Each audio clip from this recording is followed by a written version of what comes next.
ಒಬ್ಬರು ಹೊಸ D M O madam ಬಂದಿದ್ರು. ಹಾಫ್ ಆನ್ ಅವರ್ ಮಾತಾಡಿದ ತಕ್ಷಣ ಫುಲ್ ಕನೆಕ್ಟ್ ಆಗಿಬಿಟ್ರು ma'am. Just adoring myself, how beautiful I am without makeup also. ಈಗಿನ ಮನೆಗೆ ಹೋದ್ಮೇಲೆ ಏನೋ ಹೆಲ್ದಿ ತಿನ್ಬೇಕು ಅನ್ನಿಸ್ತು.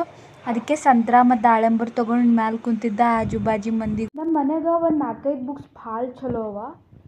Atomic habit, Ikigai, Sudha Murty, rich dad and poor dad, Bhagavad Gita. Atomic habits ಇವತ್ತು ಓದಂಬರ್ರಿ. And this is me Archana, my portrait. ಚಲೋ ಪಡೆಂಗೆ. ಈ ಬುಕ್ಕಿನ ಭಾಳ ಚಲೋ ಚಲೋ ಕೋಟ್ಸ್ ಕೊಟ್ಟಾರ. 1% ಭೀ ಇಂಪ್ರೂವ್ ಆದ್ರಿ ಅಲ್ಲ, 37% ಇಂಪ್ರೂವ್ ಆಯ್ತದ ಒಂದು ವರ್ಷನಾಗ. ಅದೇ ಡೈಲಿ 1% ಭೀ ಡಿಕ್ಲೈನ್ ಆಯ್ತಲ್ಲ, 0.03 ರಿಸಲ್ಟ್ ಇರ್ತದೆ ಅಂತ ಅಲ್ಲತ್ತಾರ. Motivation is over rated, environment often matters the more. ಈ ಚಿತ್ರ ನೋಡ್ರಿ ನಿಮಗೆ ಗೊತ್ತಾಗ್ತದ.